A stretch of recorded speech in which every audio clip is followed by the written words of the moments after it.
குண்டர் சட்டத்திற்கு பதிலாக மாற்று வழிகள் ஏதேனும் இருக்கிறதா என்று நீதிபதிகள் தற்போது கேள்வி எழுப்பியிருக்கிறார்கள். தேவையில்லாமல் குண்டர் சட்டத்தில் கைது செய்யப்படும் நபருக்கு இழப்பீடு வழங்க உத்தரவிடலாமா என்று ஒரு கேள்வியையும் வைத்திருக்கிறார்கள். குண்டர் சட்டத்தில் கைது செய்யப்படும் உத்தரவுகளை ரத்து செய்ய கோரும் மனுக்கள் மீது உயர்நீதிமன்றம் விசாரணை நடத்தியது. குண்டர் தடுப்புச் சட்டத்தில் கைது செய்யப்பட்டவர்களுக்கு இடைக்கால ஜாமீன் வழங்கலாமா என்ற ஒரு கேள்வியையும் நீதிபதிகள் வைத்திருக்கிறார்கள். இதற்கு பதிலாக மாற்று வழிகள் குறித்து ஆராய வேண்டும் என்றும் கூறியிருக்கிறார்கள்.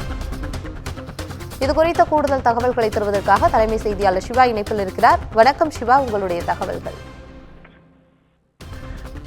பவித்ரா, குண்டர் சட்டத்தில் கைது செய்யப்படும் நபருக்கு இழப்பீடு வழங்க உத்தரவிடலாமா என்று சென்னை உயர்நீதிமன்றம் தற்போது ஒரு கேள்வி எழுப்பியிருக்கிறது. குறிப்பாக தேவையில்லாமல் குண்டர் சட்டத்தில் கைது செய்யப்படக்கூடிய நபர்களுக்கு அரசு தரப்பில் இழப்பீடு வழங்க உத்தரவிடலாமா என்ற ஒரு கேள்வியை தான் அரசுக்கு நேரடியாக உயர்நீதிமன்றம் எழுப்பியிருக்கிறது. குண்டர் சட்டத்தில் கைது செய்யப்படக்கூடிய உத்தரவுகளை ரத்து செய்ய கோரும் மனுக்களை சென்னை உயர்நீதிமன்ற நீதிபதிகள் எஸ்.எம். சுப்பிரமணியம், சிவஞானம் அமர்வில் இன்று விசாரணைக்கு வந்தது. அப்போது இந்த குண்டர் சட்டத்தில் கைது செய்யப்பட்டவர்களுக்கு இடைக்கால ஜாமீன் வழங்கலாமா என்ற ஒரு கேள்வி எழுப்பிய நீதிபதிகள் இதுகுறித்து அரசினுடைய குற்றவியல் தலைமை வழக்கறிஞர் ஹசன் முகமது ஜின்னா பதிலளிக்க வேண்டும் என்றும் அறிவுரை வழங்கியிருந்தார். அதோடு மட்டுமல்லாமல் இதற்கு ஆஜராகி பதிலளித்திருந்த ஹசன் முகமது ஜின்னா இடைக்கால ஜாமீன் வழங்க நீதிமன்றத்திற்கு முழு அதிகாரம் இருப்பதாகவும், ஆனால் ஒவ்வொரு வழக்குக்கும் இது மாறுபடும் என்றும் அவர் தெரிவித்திருக்கிறார்.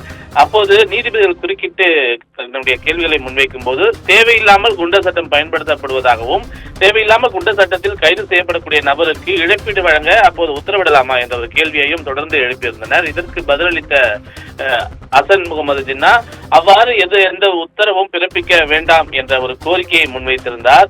அது மட்டுமல்லாமல் தேவையில்லாமல் குண்டர் சட்டத்தை பயன்படுத்தக்கூடாது என்று டிஜிபிக்கு ஏற்கனவே கடிதம் மூலமாக அறிவுறுத்தி இருப்பதாகவும், தற்போது குண்டர் சட்டத்தில் கைது செய்யப்படுபவருடைய எண்ணிக்கை அளவுல குறைந்திருப்பதாகவும் அவர் தெரிவித்திருக்கிறார். இதனை அடுத்துதான் குண்டர் சட்டத்தில் அடைப்பதற்கு பதிலாக மாற்று வழிகள் குறித்து ஆராய வேண்டும் என தலைமை குற்றவியல் வழக்கறிஞருக்கு நீதிபதிகள் அறிவுறுத்தியிருக்கிறார்கள்.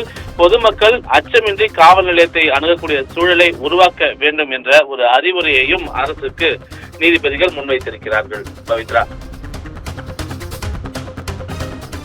தற்போதைய தகவலுக்கு நன்றி சிவா.